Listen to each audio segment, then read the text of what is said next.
capítulo 3. Habíamos estudiado anteriormente el versículo 1 que dice, palabra fiel, si alguno anhela obispado, buena obra desea. Y el versículo 2 dice, pero es necesario que el obispo sea irreprensible, marido de una sola mujer, sobrio, prudente, decoroso, hospedador, apto para enseñar, no dado al vino, no pendenciero, no codicioso de ganancias deshonestas, sino amable, apacible, no avaro, que gobierne bien su casa, que tenga a sus hijos en sujeción con toda honestidad. Pues el que no sabe gobernar su propia casa, ¿cómo cuidará de la iglesia de Dios? No un neófito, no sea que envaneciéndose caiga en la condenación del diablo. También es necesario que tenga buen testimonio de los de afuera, para que no caiga en descrédito y en lazo del diablo. Es interesante pensar en quiénes son las personas que son un modelo para nuestra sociedad. O más aún pensar en quiénes son un modelo de liderazgo hoy en día, aquellas personas que están ocupando posiciones de liderazgo en nuestra sociedad. Y ver el ejemplo que dan en sus vidas. Es totalmente decadente. Ni que hablar si pensamos en cuáles son los ejemplos que toman nuestros hijos o los jóvenes de hoy en día. Siempre se buscan como ejemplos aquellas personas que son exitosas o que son muy autoritarios, muy fuertes en su personalidad, o que tienen alguna habilidad en particular, o que tienen mucho dinero. Pero de las cualidades morales, de las virtudes morales y de carácter, nada. Cuando vemos sus familias, son un completo desastre. Es alarmante escuchar los casos de corrupción y muchas personas por ahí pensar o decir, bueno, no importa que hayan robado, que haya gobernantes que roban, lo importante es que, bueno, mira todo lo que hicieron. No somos exigentes en las cualidades morales de las personas, como si una persona pudiera ser una buena persona, un buen gobernante, un buen director, un buen modelo en alguna área, independientemente de su carácter o de su moralidad. Lo triste es ver cómo eso influenció e influencia en la iglesia de nuestros días. Cuando se piensa en un pastor, en alguien que va a estar ocupando un lugar de liderazgo, se piensa en alguien que tenga una especie de carisma para llegar a las personas. Se piensa en alguien que sea un buen administrador, quizás alguien con dinero, o quizás en alguien que tiene muy buena oratoria. Y se ha dejado por completo las cualidades morales. Cuando uno observa a diferentes pastores famosos o conocidos y otros no tanto, es lamentable. Es el gran fracaso de la iglesia. Es que hoy en día no tienen como pastores a líderes que califican no bajo los estándares de este mundo, sino bajo los estándares de las palabras de Dios. Bajo el estándar de lo que dice Dios con total claridad en su palabra.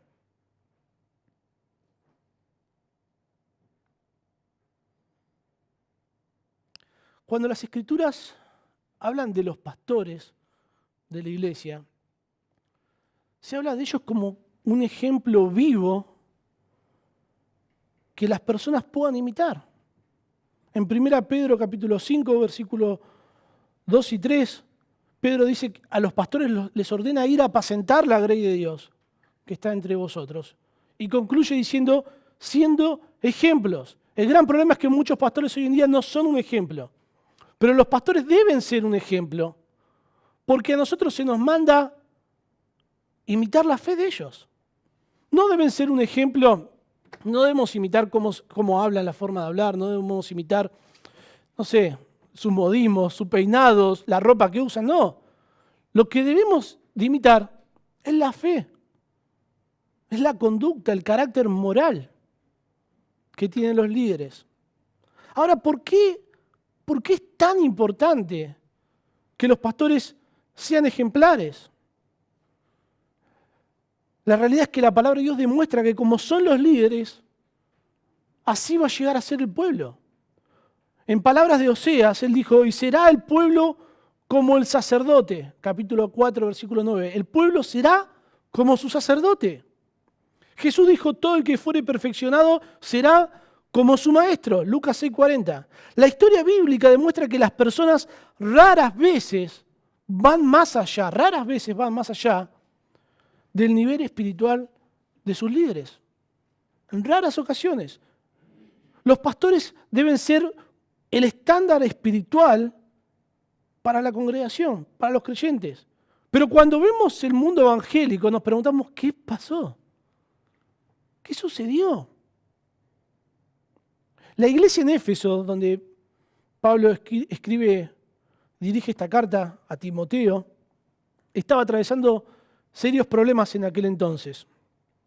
Los falsos maestros habían llegado a ocupar posiciones de liderazgo y estaban enseñando un evangelio totalmente falso.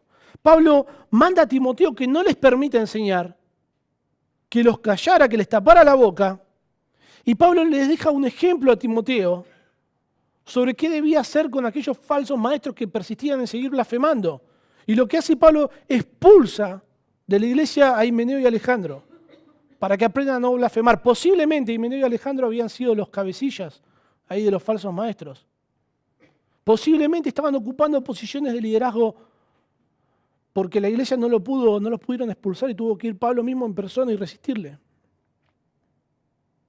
La falsa enseñanza de los falsos maestros no producía salvación, obviamente, no producía santificación, porque solo la verdad de Dios puede salvar, solo la verdad de Dios puede santificar, sino que condujo al pecado. La iglesia estaba cada vez más alejada de una vida piadosa y es por eso que Pablo en la carta resalta constantemente la piedad, la devoción a Dios, el amar a Dios.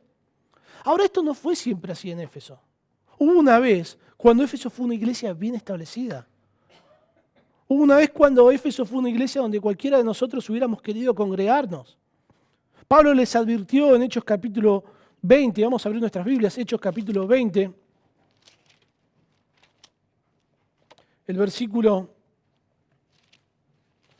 28, Pablo les advierte, los hace llamar a todos los ancianos.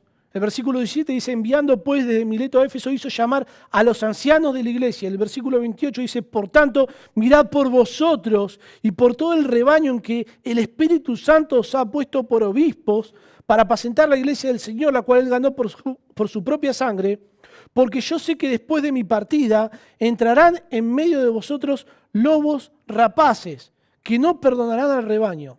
Y de vosotros mismos, fíjese, hermano, de los mismos personas que estaban en la iglesia, se levantarán hombres que hablen cosas perversas para arrastrar tras sí a los discípulos.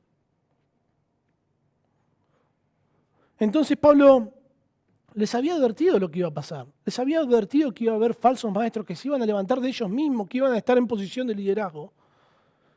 Pero por alguna razón, ellos no siguieron el consejo de Pablo. En algún punto dejaron de cuidar de ellos mismos, dejaron de cuidar de la iglesia, bajaron los estándares espirituales. Y nos encontramos con lo que estaba sucediendo en Éfeso en aquel entonces. Entonces Pablo, cuando le escribe a Timoteo, nuevamente tiene que dar instrucción necesaria para que la iglesia corrija el error en el que había llegado y tenga líderes idóneos calificados que guíen a la congregación. Ahora, las Escrituras nos instruyen con total claridad sobre cuáles son los requisitos para los pastores. Es curioso. Porque a las iglesias les cuesta a veces identificar cuáles son los pastores que podríamos tener calificados, pero la iglesia es muy clara en lo que habla al respecto. Ahora, ¿qué es lo que sucede? Nosotros debemos tener en cuenta algunas observaciones antes de ver estos requisitos. Primero, me gustaría que veamos que estos requisitos son para las personas que están en el pastorado. Si hay una persona en la iglesia que no cumple estos requisitos, no quiere decir que debe ser expulsada de la iglesia. Solamente estos requisitos son para las personas que están en el liderazgo. Sin embargo, vamos a ver que todos nosotros como creyentes somos llamados a imitar estos requisitos. Todos los creyentes somos llamados a desarrollar estas virtudes en nuestras vidas. Pablo se dirige en 1 Timoteo capítulo 3 y dice, es necesario que el obispo sea irreprensible. La palabra obispo suele ser un poco confusa a veces para nosotros, cuando pensamos en un obispo. ¿Qué es un obispo? La palabra griega significa alguien que es un sobrevedor. En el Nuevo Testamento el término obispo y anciano se usa para hablar de la misma persona. No es que son dos personas diferentes que están en el liderazgo, sino que cuando hablamos de obispo, de anciano, de pastor, estamos hablando de la misma persona. Y eso lo vimos recién en Hechos capítulo 20, versículo 17, dice que Pablo hizo llamar a los ancianos. En el versículo 28, Pablo les dice, por tanto, mirad por vosotros y por todo el rebaño en el que el Espíritu Santo se ha puesto por obispos. A los ancianos los llama obispos. Dice que el Espíritu Santo los puso para que miraran por el rebaño, para apacentar la iglesia del Señor. O sea que llevaban a cabo una obra pastoral. Los ancianos son llamados obispos y la tarea que realizan es apacentar la iglesia de Dios. Es por eso que en el Nuevo Testamento son llamados también pastores. Aunque cada palabra enfatiza diferentes aspectos, sin lugar a dudas estamos hablando de alguien que tiene autoridad sobre la iglesia, lo cual no es una tarea insignificante, sino que es una seria responsabilidad. Los pastores son responsables de gobernar, de predicar y enseñar, eso lo vemos en 1 Timoteo 5:17. Son responsables de orar por los enfermos, Santiago 5:14. Son responsables de cuidar de la iglesia, ser ejemplos para otros, 1 Pedro 5 del 1 al 2. Deben establecer un plan de acción cuando sea necesario, Hechos capítulo 15. Y deben ordenar a otros líderes, 1 Timoteo 4:14. El ministerio pastoral es una obra excelente. Si alguno anhela obispado, buena obra desea. Por eso nosotros vamos a ver que quienes ocupan esta posición deben tener un carácter también excelente. Alexander Strauch, en su libro El liderazgo bíblico de ancianos, dice, una tarea noble exige a una persona noble. Pero también quiero que observemos que estos requisitos son ineludibles. Pablo dice, es necesario que el obispo sea. Es necesario. Ahora, depende de lo que nosotros interpretemos, el énfasis y lo que significa esto de que es necesario, va a ser que observemos con mayor cuidado que se cumplan estos requisitos. Nosotros vemos que en el versículo 2 Pablo dice, es necesario que el obispo sea irreprensible. Y en el versículo 7 dice, también es necesario. Nuevamente repite la misma palabra, es un recurso literario que se llama inclusio, que es para agrupar. Todos estos requisitos son agrupados bajo la palabra necesarios. Todos estos requisitos son necesarios, no hay ninguno de ellos que podríamos dejar fuera. Los requisitos para los ancianos, algunas de las personas lo ven como una utopía o como una opción o como un ideal. Este es el ideal inalcanzable. No vamos a pretender nunca alcanzar a esto. Este es el ideal. Esto es algo totalmente utópico y estos requisitos no son excluyentes. Pero eso no es lo que nosotros vemos en la palabra de Dios. La palabra necesario lo que expresa es que estos requisitos son excluyentes. Estas características que detalla Pablo son el sine qua non del pastorado, son características sin la cual alguien no puede ser pastor. Si una persona no cumple uno de estos requisitos, está totalmente descalificado y no puede ser pastor, por lo menos por el momento. Por lo menos por el momento. El uso de la palabra necesario nunca, no establece un estándar utópico o una opción.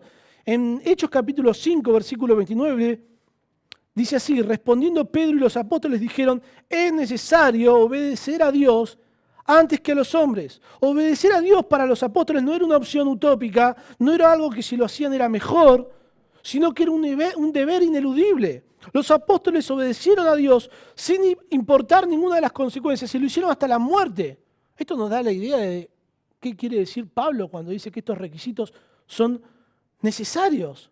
Entonces, ¿cómo puede ser que pensemos que estos requisitos, son una buena opción? Es un ideal, es un estándar muy alto que jamás lo vamos a alcanzar, que va a ser imposible. Es una utopía tener un pastor como lo que dice acá. El pastor de la iglesia debe cumplir los requisitos y si no los cumple, no debe ser pastor. Las personas que están a cargo de la iglesia y que no son caracterizadas por estos requisitos, no son pastores, sino que son usurpadores. Dios no los puso, hermano. Nosotros reconocemos por Hechos capítulo 20, versículo 28, que es Dios quien pone a los pastores en el oficio de la iglesia. Y todos estamos de acuerdo en eso. Entonces, ¿cómo Dios va a poner a personas para que sean pastores en contra de los requisitos que Él establece? No hay ninguna lógica en eso. El carácter moral deficiente, la falta de madurez, el desconocimiento de las Sagradas Escrituras, demuestra de que Dios no los ha puesto. No importa que ellos digan, no, Dios me puso acá, Dios me llamó. No importa. No importa que ellos se convenzan y nos quieran convencer y nos digan, bueno, yo soy un siervo de Dios. Lo que importa es qué es lo que dice la palabra de Dios. Alexander Strauss dice, es aquí donde la iglesia había fallado trágicamente, como muchas iglesias hoy. Dios quiere que sepamos que el anciano adecuadamente calificado es un requisito no negociable para el gobierno de la iglesia. Las personas que buscan empleados suelen poner de la siguiente forma. Ellos dicen que ponen requisitos excluyentes. No sé si alguna vez lo vieron. Ellos ponen requisitos excluyentes.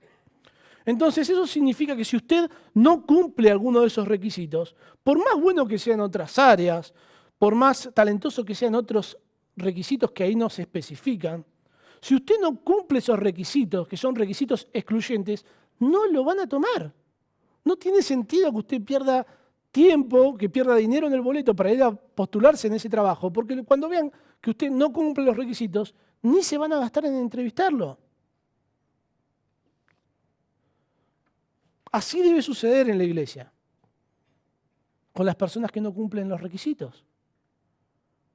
No deberían jamás ser consideradas para ser pastor, ni siquiera deberían atreverse. Y si lo hacen es porque la iglesia desconoce estos requisitos o porque ha bajado el estándar espiritual para que alguien esté en el pastorado. Cuando una iglesia tiene firmes convicciones con respecto a un liderazgo fiel e idóneo, los que no califican ni se atreven, salen corriendo, buscan otra iglesia donde le puedan dar un lugar. Ahora también quiero que veamos que estos requisitos forman parte de la actualidad, hermano. Quizás alguien no cumplió estos requisitos en el pasado, pero lo que la palabra de Dios dice es que lo debe cumplir en el presente. Dice, es necesario que los obispos sean irreprensibles, sean. Esta pequeña palabra nos dice algo que es muy importante. Está en presente y es un infinitivo imperativo. Los pastores deben cumplir estos requisitos en el presente. Los requisitos no son un deseo romántico de lo que quiere el pastor ser en algún momento, sino que deben formar parte de lo que el pastor es. Si alguien no cumple estos requisitos en su actualidad, jamás deberíamos pensar algo como que, bueno, que sea pastor y más adelante quizás cumpla estos requisitos. En una ocasión advertí a alguien que era mi pastor, porque había alguien en el liderazgo que no estaba cumpliendo muchos de estos requisitos. Era muy adinerado, pero no estaba cumpliendo ninguno de estos requisitos. La gran mayoría de ellos no los cumplía. Y yo le advertí a mi pastor, pastor, mire, acá la Biblia dice esto, esto, esto, y este hombre no los cumple, no cumple los requisitos. Y él me dijo, bueno, él no los cumple ahora, pero si lo preparamos, si tenemos paciencia y lo apoyamos, quizás los pueda cumplir más adelante. Entonces vos, Tony, no tenés paciencia, que no querés esperar que nuestro pastor cumpla los requisitos. Bueno, yo le contesté que, bueno, que sea pastor más adelante. Si los va a cumplir los requisitos más adelante, que sea pastor más adelante. Si una persona no califica ahora, no puede ser pastor ahora. El liderazgo no es un lugar donde se coloca a las personas para que se comprometan con el Señor, sino que es un lugar donde Dios pone a las personas que están comprometidas con Él y que Él ha llamado a estar en el servicio. Recuerdo una ocasión, una iglesia donde a las personas que no estaban muy firmes, que no estaban viniendo muy seguido, los ponían para que predicaran en alguna reunión que no sea la reunión principal de la iglesia. Eso no es lo que dice la palabra de Dios. La Biblia dice que deben ser fieles idóneos. 2 Timoteo capítulo 2, versículo 2. Tampoco debería alguien ser descalificado por no cumplir estos requisitos en el pasado, a no ser que estos requisitos hayan manchado su testimonio de una forma que no se pudiese limpiar su testimonio, sino que debe ser evaluado por su presente. Este pasaje describe las características de un creyente maduro. La madurez de un creyente es un proceso. Nadie se convirtió y automáticamente fue, bueno, me convertí, acá soy el creyente más maduro de la iglesia. No sucedió así. Fue un proceso. Fuimos progresando en la santificación a través del tiempo, a medida que fuimos expuestos a la palabra de Dios. Santifícalos en tu verdad, tu palabra es verdad. Entonces, cuando hablamos de pastores, estamos hablando de alguien que es autoridad en la iglesia y que cumple con los requisitos en su vida actual y que fue reconocido por la iglesia junto con los ancianos.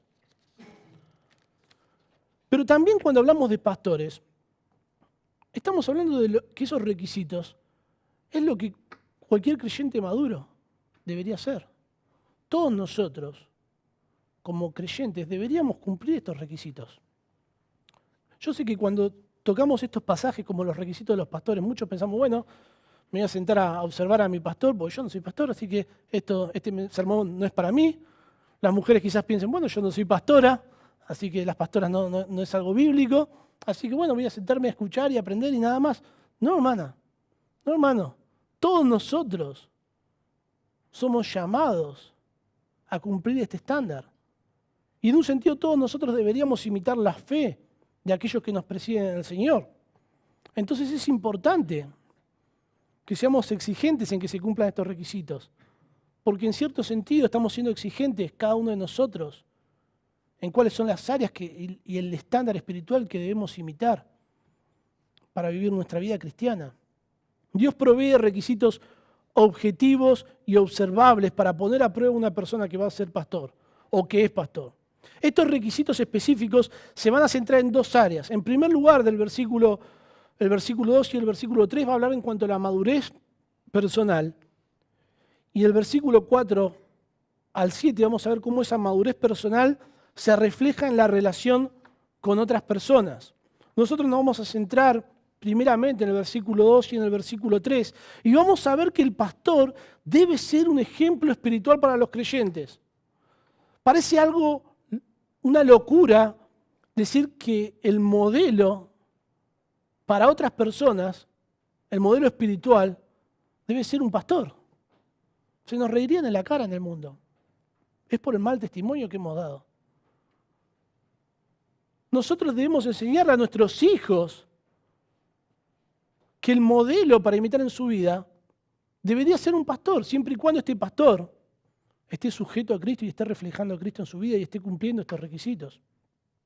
Entonces, en primer lugar, vemos que el pastor debe ser un ejemplo por su conducta irreprensible. Dice, es necesario que el obispo sea irreprensible. Este requisito puede ser considerado como un título que está encabezando todas las demás características. El pastor debe ser irreprensible en todas las áreas que se detallan a continuación. Y todos los requisitos que se detallan explican en cierto sentido qué significa ser irreprensible. El pastor debe ser irreprensible como marido de una sola mujer. El pastor debe ser irreprensible como una persona sobria. El pastor debe ser irreprensible como prudente. El pastor debe ser irreprensible como decoroso. No estamos hablando de perfección, no estamos hablando de que es impecable, pero lo que estamos hablando es que él debe manifestar estas características en su vida y que el pecado no debe ser una constante, una práctica de vida. La palabra irreprensible en griego es una negación, es anepileptos. La Biblia de las Américas la traduce irreprochable. La Nueva Versión Internacional la traduce como intachable. Literalmente esa palabra significa que no puede ser tomado, que no puede ser sujetado. Ser irreprensible significa estar libre de cualquier mancha ofensiva o deshonra de carácter o conducta a tal punto que lo excluya de ser un modelo para la conducta de la iglesia. De manera particular, los requisitos que se describen a continuación nos indican aspectos o áreas donde el pastor debe ser libre de acusación. No debe haber ninguna acusación que pese sobre él de donde se lo pueda sujetar de donde se lo pueda agarrar para descalificarlo. Es como una gran olla llena y que no tenga manijas. Es casi imposible de sujetarla. Y si usted la tiene que sujetar, va a tener que agarrar, inventar algo, ir con trapo, agarrarla entre cuatro. Quizás se le cae o se le quema y seguramente no lo está haciendo de la mejor manera. Lo mismo debe pasar cuando alguien quiere acusar a un pastor. No debe poder hacerlo, porque no tiene de dónde sujetarlo, no tiene de dónde agarrarlo, debe estar libre de cualquier acusación. No debe haber ninguna acusación verdadera, porque sí van a haber acusaciones. Y por eso Pablo en la ética pastoral dice que debe ser acusado con más de 2 testigos. No debe haber ninguna acusación verdadera que lo desacredite como creyente. Su reputación moral y espiritual debe estar limpia. Y es una necesidad esto para las iglesias, hermanos. Hay varias razones que podemos pensar de por qué un pastor debe permanecer irreprensible. En primer lugar, los líderes son el principal blanco de ataque espiritual. En segundo lugar, la caída de los líderes de una iglesia tiene mayor potencialidad de hacer daño y manchar el testimonio de la iglesia. El mayor conocimiento de la verdad trae un mayor castigo cuando pecan. Están más expuestos los pastores a la hipocresía cuando condenan aquellos pecados que ellos cometen. Es por eso que Pablo insiste a Timoteo, en el capítulo 4, versículo 16, le dice, ten cuidado de ti mismo. Es por eso que Pablo les advierte en Hechos 20, 28, como leímos recién, mirad por vosotros mismos y luego por todo el rebaño que el Espíritu Santo os ha puesto por obispos. No importa cuánto trabajo haya en la obra, no importa cuántas personas necesitan ser aconsejadas, no importa cuántos sermones haya que preparar, el pastor debe cuidar de su vida de piedad delante de Dios para permanecer irreprensible. Un pastor flojo y relajado en su vida espiritual va a ser flojo y relajado en el ministerio. Se va a exponer a sí mismo al error, al pecado y también va a exponer a la iglesia. Eso fue lo que pasó en Éfeso. Líderes no calificados que hablaban cosas que no sabían, que no entendían, terminaron conduciendo a la iglesia a toda clase de error. Ahora, todos estamos de acuerdo que el pastor debe ser irreprensible, pero ¿qué hay de cada uno de nosotros como creyentes, como hijos de Dios? ¿Es solamente para el pastor o todos nosotros deberíamos ser irreprensibles como creyentes? En Filipenses capítulo 2, versículo 14 dice, haced todo sin murmuraciones y contiendas, para que seáis irreprensibles y sencillos hijos de Dios sin mancha, en medio de una generación maligna y perversa, en medio de la cual resplandecéis como luminares en el mundo.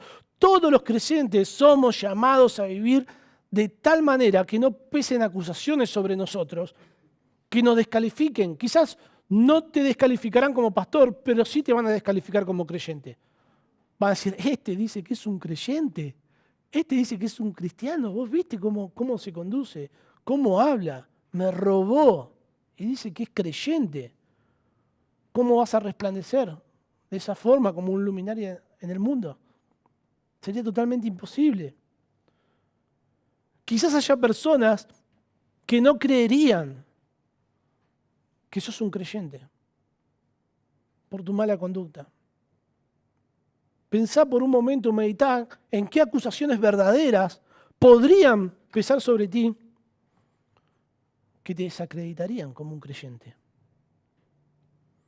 ¿Qué pasaría si le predicás el Evangelio a aquellas personas que conocen quizás lo peor de ti? Es como la frase que dice, no puedo escuchar eso que me decís porque lo que estás haciendo grita.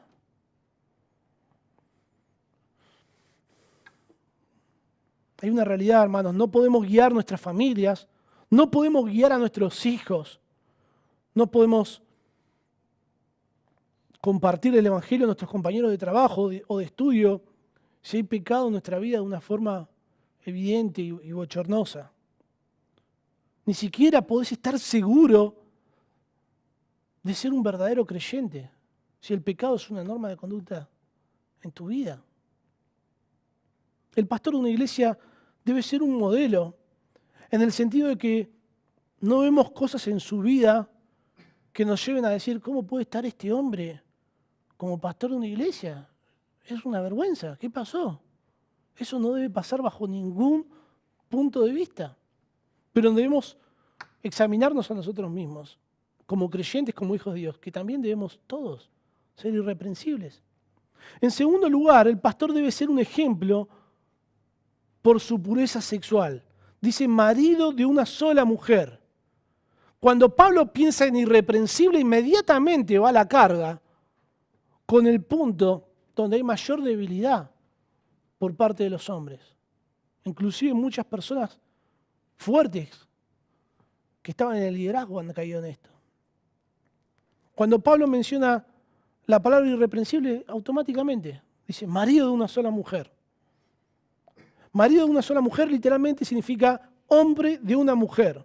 También se usa esta palabra, esta frase, en 1 Timoteo capítulo 3, versículo 12, y en Tito capítulo 1, versículo 6, y hay diferentes posturas en base a qué significa marido de una sola mujer. Vamos a tratar de abordar las posturas más conocidas y poder ver qué dice la Biblia al respecto.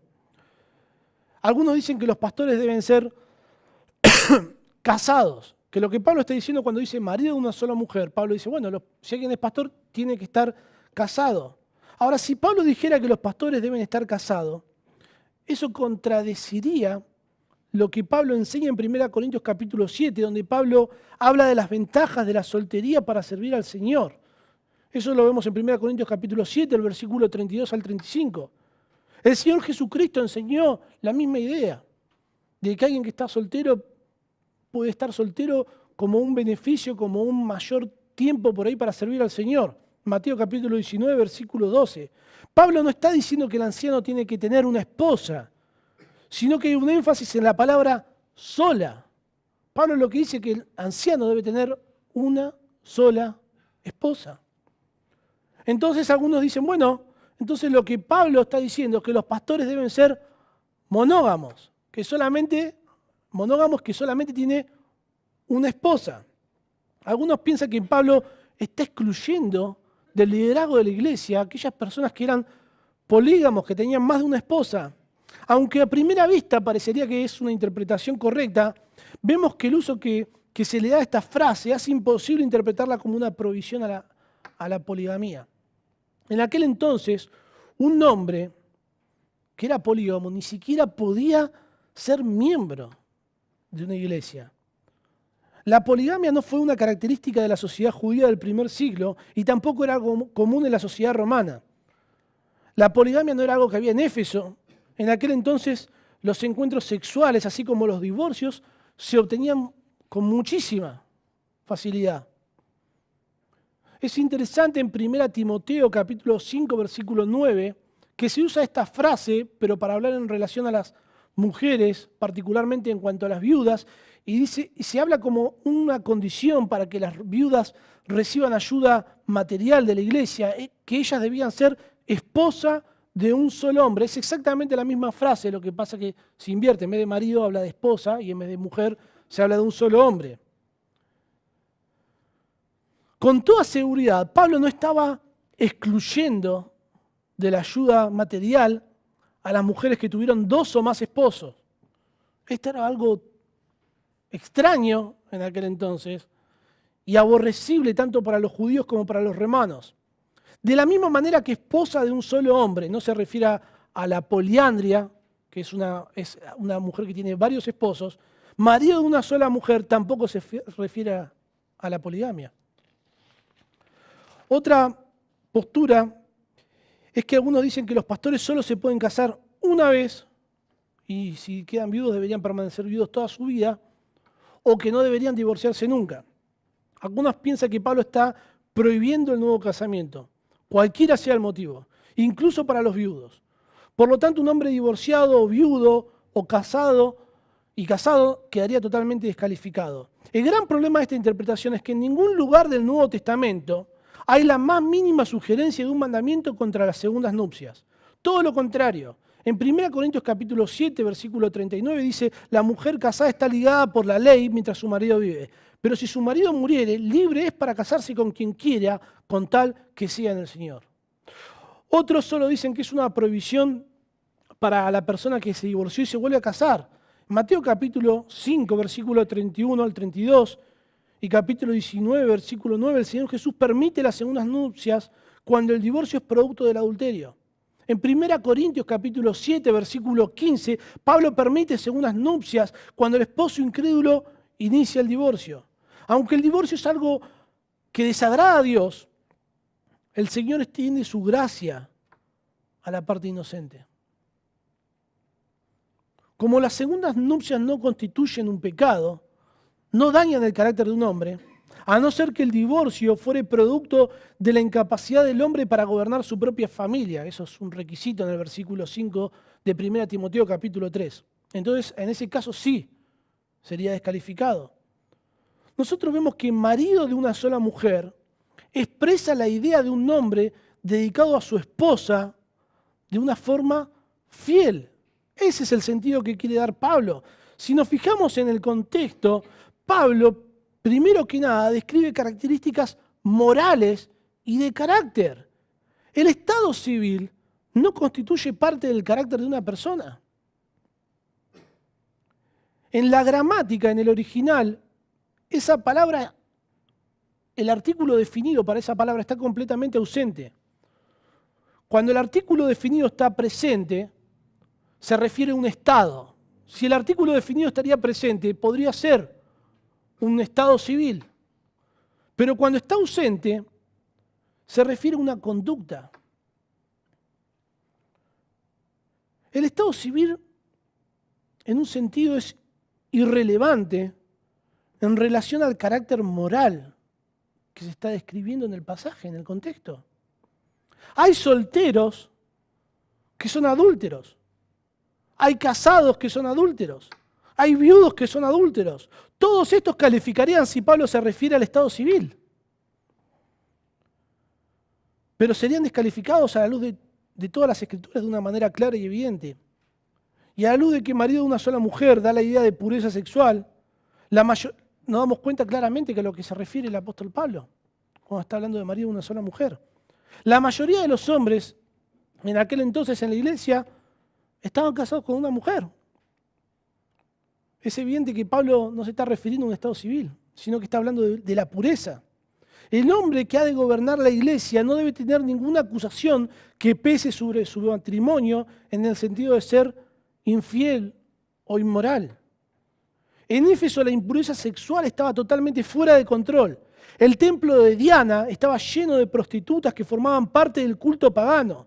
Esto llevó a toda la sociedad a un desenfreno sexual. Un pastor no debía estar manchado con esto bajo ningún punto de vista, ni en lo más mínimo. En una ocasión fui a visitar a un pastor en su área de trabajo, la compartía en sociedad con una persona que no conocía al Señor, y en las paredes de su lugar de trabajo habían calendarios con mujeres con poca ropa. ¿Cómo calificaría eso a alguien como un ideal de pureza sexual? Y yo le pregunté sobre este tema. Y me decía, no, esto es algo de mi socio. Pero no lo había reprendido nunca al socio, no le había dicho nunca al socio, bueno, saca esto, o romper la sociedad, o disolver la sociedad, o... No debemos, y no deben los pastores, bajo ningún punto de vista exponerse a ninguna acusación que tenga que ver con la pureza sexual. Ahora, todos los creyentes somos llamados a la pureza sexual. No importa el género, no importa la edad, todos somos llamados a la pureza. 1 Corintios capítulo 6, versículo 18 dice, huid de la fornicación. El imperativo presente de este versículo indica la idea de huir continuamente y seguir huyendo hasta que el peligro ha pasado. A veces hay tanto peligro que debemos vivir toda la vida huyendo del pecado sexual y de toda clase de inmoralidad. La televisión, las computadoras, los celulares son un tropiezo constante para muchos creyentes. Si es necesario, saquen el televisor, véndanlo, saquen la computadora, compren un Nokia 1100. Algo que solamente sirva para hablar, que no haya para navegar. También hay programas que pueden restringir páginas, donde puede haber un control sobre lo que se ve en ese dispositivo. El Señor dijo en Mateo 5:30, y si tu mano derecha te es ocasión de caer, córtala y échala de ti, pues mejor que se pierda uno de tus miembros y no que todo tu cuerpo sea echado en el infierno. A veces hay que tomar medidas drásticas para permanecer puros. Hermanos, a veces me alarma cuando hablo con los padres, porque dicen, no, mi hijo jamás caería en alguna de estas cosas. Mi hijo jamás caería en algún pecado que tenga que ver con la sexualidad. Mi hijo jamás miraría pornografía ni nada de esto. Yo les pregunto, ¿acaso su hijo es un hombre piadoso? Y no lo sabíamos. Es nuestro deber como padres cuidar de nuestros hijos, de que no caigan en esta clase de hábitos pecaminosos que son muy esclavizantes. Su hijo no va a andar viendo páginas que no debe ver delante de usted.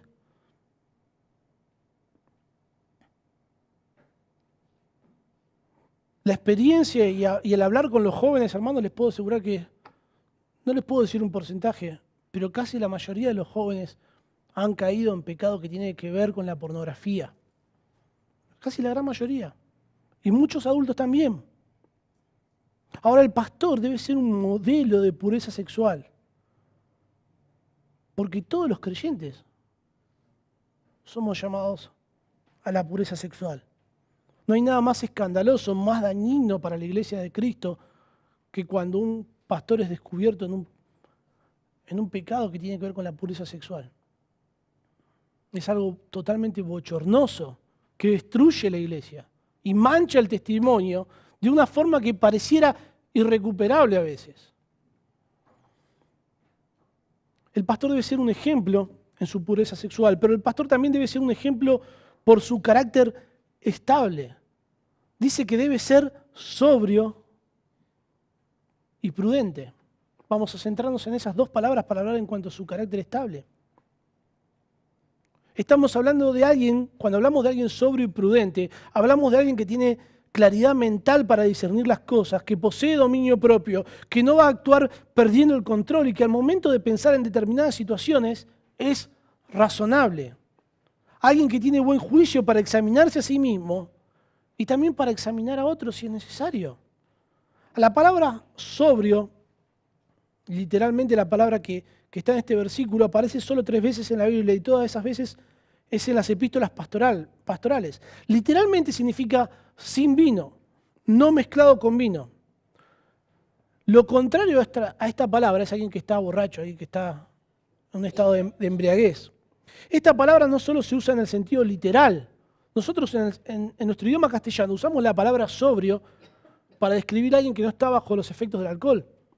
Pero también se usa la palabra sobrio para hablar en cuanto a la decoración, para hablar en cuanto a una vestimenta, algo que está carente de adornos que son muy llamativos. Y también usamos la palabra sobrio de la misma forma para hablar en cuanto al carácter de una persona. Pablo aquí está usando esta palabra en el sentido metafórico. Alguien que piensa con claridad, que está alerta y que tiene control sobre sí mismo. El uso que se le da a la palabra aquí no es en relación al vino, porque en el versículo 3 Pablo aborda el tema del vino, cuando dice que debe ser no dado al vino. De la manera que alguien borracho es alguien que pierde el control y cuyo juicio ha sido nublado. Alguien sobrio es alguien que no pierde el control, que tiene dominio propio y que tiene claridad mental para estar alerta. No podemos pensar en un pastor que al enfrentar diferentes situaciones adversas o acusaciones pierda el control, o un pastor que no esté alerta y no sepa qué es lo que está sucediendo en la congregación. Un pastor debe carecer de confusión mental y debe ser emocionalmente equilibrado. Sería una forma de definir estas palabras. Imaginemos un pastor que no es sobrio. ¿Cómo enfrentaría las acusaciones? Se enojaría, perdería el control, pecaría. ¿Cómo corregiría a los hermanos que están confundidos en cuanto a ciertos temas doctrinales? Le diría, salí acá, no tendría claridad para poder resolverlo. La claridad mental y el dominio propio son indispensables para alguien que va a estar guiando a otras personas. Hay algunos versículos que nos ayudan a poder comprender el uso de la palabra sobrio, aunque no es exactamente la misma palabra, es la raíz de esta palabra. En 1 de Pedro capítulo 5, versículo 8 dice: sed sobrios y velad, porque vuestro adversario el diablo, como león rugiente, anda alrededor buscando a quien devorar. Esto nos ayuda. Alguien sobrio es alguien que está alerta ante los ataques de Satanás. En 2 Timoteo capítulo 3, versículo 4 dice que vendrá tiempo cuando no sufrirán la sana doctrina, sino que teniendo comezón de oír, se amontonarán maestros conforme a sus propias concupiscencias y apartarán de la verdad el oído y se volverán a las fábulas. Pero tú, sé sobrio en todo, soporta las aflicciones. Alguien sobrio tiene claridad mental para distinguir el error y tiene dominio propio para soportar las aflicciones. 1 Pedro capítulo 1, versículo 13 dice: por tanto, ceñid los lomos de vuestro entendimiento, sed sobrios y esperad por completo en la gracia que se os traerá cuando Jesucristo sea manifestado. Nuevamente aquí, ser sobrio lo vemos unido a un entendimiento claro. Un pastor debe estar alerta ante los ataques del diablo, debe tener la suficiente claridad mental para distinguir el error de la verdad. Y en las circunstancias adversas no debe perder el control. Pero también debe ser prudente. Esta palabra prudente es similar a la palabra sobrio, pero enfatiza más el ejercicio del buen juicio al momento de razonar. En Marcos capítulo 5, versículo 15, se usa esta palabra para hablar del endemoniado gadareno. Una vez que fueron expulsados los demonios, se describe a esta persona en su juicio cabal. Aquí se relaciona prudente con alguien que puede controlar sus facultades de razonar. En Romanos capítulo 12, versículo 3 dice Pablo: digo pues, por la gracia que me es dada, a cada cual que está entre vosotros, que no tenga más alto concepto de sí que el que debe tener, sino que piense de sí con cordura, es la misma palabra, sobrio. Alguien prudente no da lugar al orgullo ni se considera más de lo que realmente es.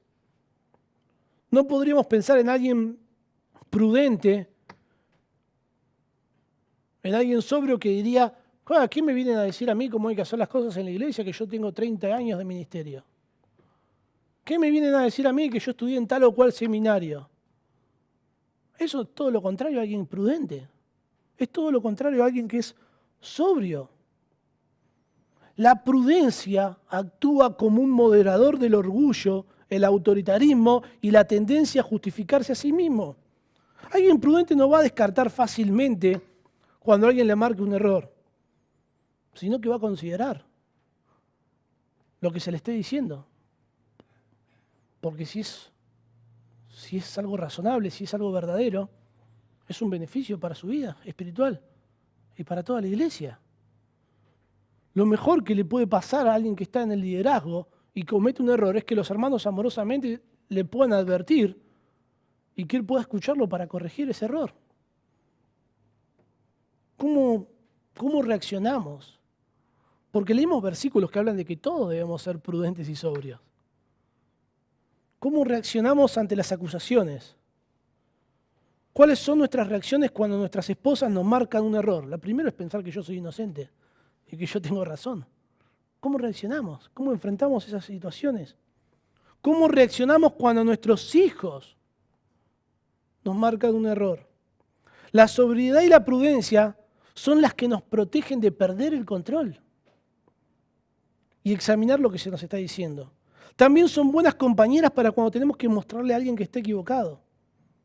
Nos protege de emitir juicios apresurados a la hora de evaluar situaciones o diferentes problemas que suceden en la iglesia.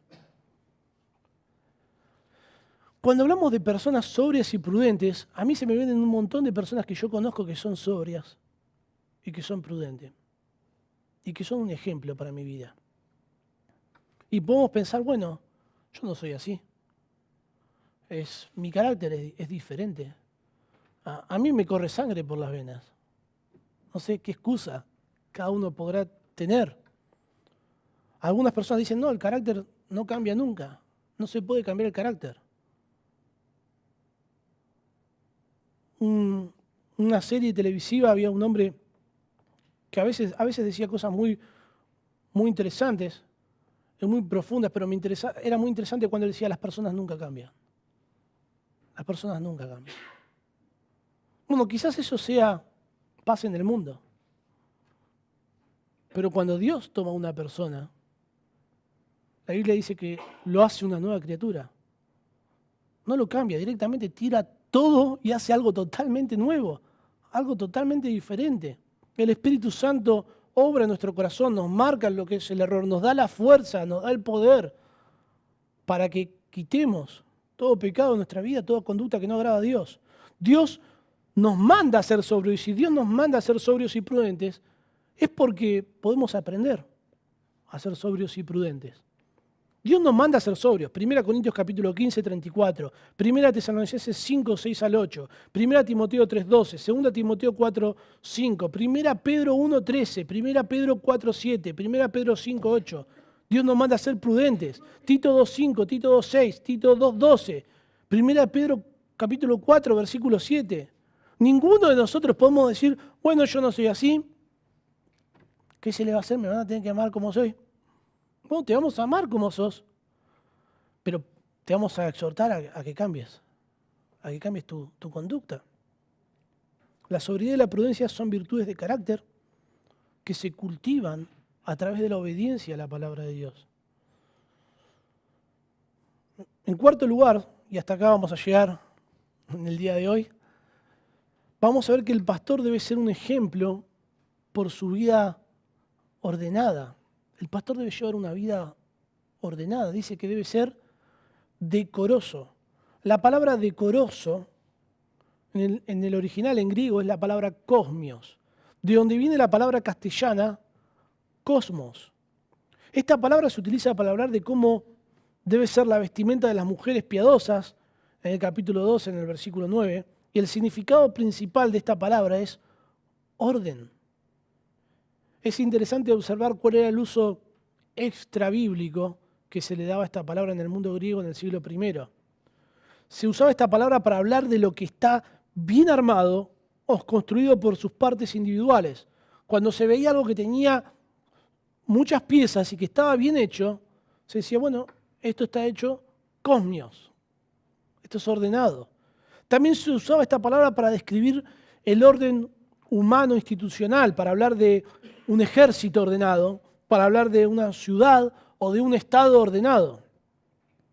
Y también se usaba para describir la vida de una persona, cuando era ordenada. Alguien decoroso es alguien que tiene una vida ordenada. La sobriedad y la prudencia que vimos anteriormente, el carácter estable, es algo que va a guiar, sin lugar a dudas, a una persona a tener una vida ordenada. La Nueva Versión Internacional traduce esta palabra como respetable. Cuando las personas observan su vida, no ven caos, no ven planes sin cumplir o tareas totalmente desorganizadas. Y entonces se gana el respeto de otras personas. Si alguien no puede ordenar su vida a nivel familiar, laboral, personal, ¿cómo podría traer orden a la iglesia? Sería imposible. Nosotros podemos observar cómo es alguien que va a ser un candidato al pastorado, o un pastor, cómo es en su trabajo secular, cómo administra sus bienes, cómo lleva sus finanzas. El buen desempeño en estas áreas nos da la idea de lo que es una vida decorosa. Este decoro produce respeto a las demás personas y es un testimonio público no solo a la iglesia, sino que también a los incrédulos. Los incrédulos admiran cuando una persona lleva una vida ordenada. Es una virtud que cuando observamos los resultados de una vida ordenada, decimos, qué bueno, yo quisiera tener la vida así ordenada como la tiene esta persona. Pero lo que no queremos hacer es cumplir con los requisitos o con las obligaciones o con los sacrificios que lleva o que merece una vida o que implica una vida ordenada. Para llevar una vida, como un ejemplo, para llevar una vida ordenada en las finanzas, No hay que gastar más de lo que se gana. Entonces, quizás si vemos una persona que no tiene deuda, que llega a fin de mes y su sueldo no se va en la tarjeta de crédito, nosotros decimos, wow, yo quiero tener la tarjeta así. Pero bueno, tendríamos que devolver un montón de electrodomésticos que hay en nuestra casa, ropa y un montón de cosas que la hemos comprado de esa manera. Entonces, implica un trabajo. Implica ser alguien que planifica y cumple con los planes. Implica alguien que empieza algo y lo termina. Implica alguien que tiene un presupuesto ajustado a sus ingresos. Los pastores deben ser un ejemplo espiritual en su orden, en su vida, en todo sentido.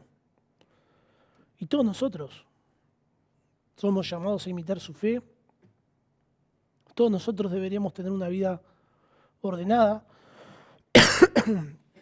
Y pienso, quizás vemos todo esto que hemos visto y podamos desanimarnos y pensar, bueno, estoy tan lejos. Ahí he perdido el rumbo en algún momento. He perdido el rumbo de mis finanzas.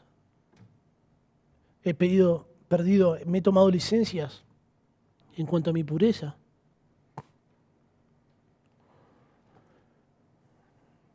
Qué bueno, hermano, si usted está pensando eso en algún área de estas que estamos hablando. Pero la Biblia nos enseña que a través de la ayuda de Dios, a través de la obra del Espíritu Santo, que podemos aprender, que podemos adoptar a través de la obra del Espíritu Santo una conducta de piedad en nuestra vida. Que le podamos pedir a Dios que nos dé la fuerza, que nos dé la gracia para obedecer lo que Él manda. Y podemos ver con total claridad que si somos firmes en nuestro estándar espiritual, eso va a proteger nuestras vidas, la vida de nuestra familia, pero también va a proteger la iglesia. Y esto es muy importante, hermanos, porque todo esto que está escribiendo Pablo a Timoteo tiene un clímax en el capítulo 3 de 1 Timoteo.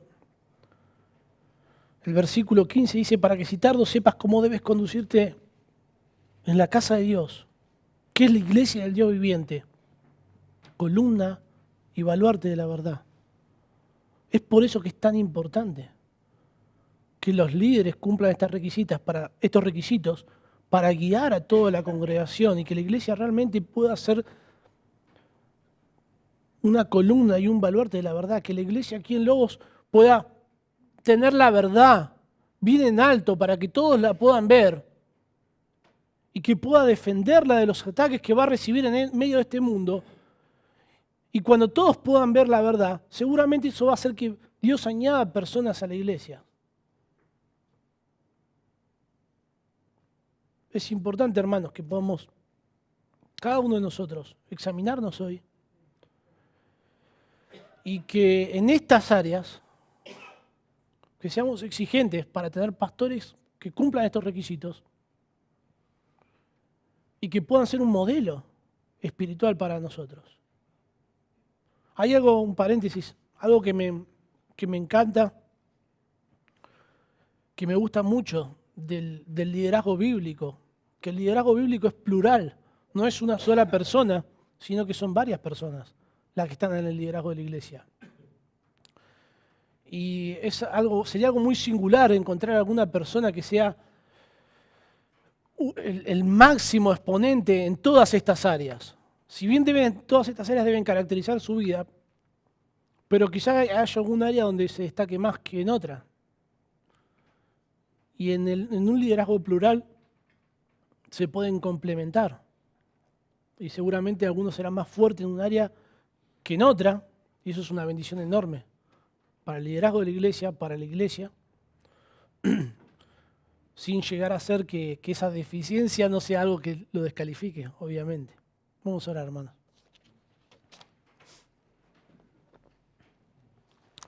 Querido Dios y Padre, Señor nuestro, queremos ponernos, Señor, presentarnos ante ti, Señor, avergonzados porque, Señor, muchas veces no hemos tenido un estándar alto de pureza en nuestra vida. Porque nos hemos tomado licencias que no deberíamos, Señor. Y Padre, queremos encomendarnos a ti, Señor, para que tú nos fortalezcas, Padre,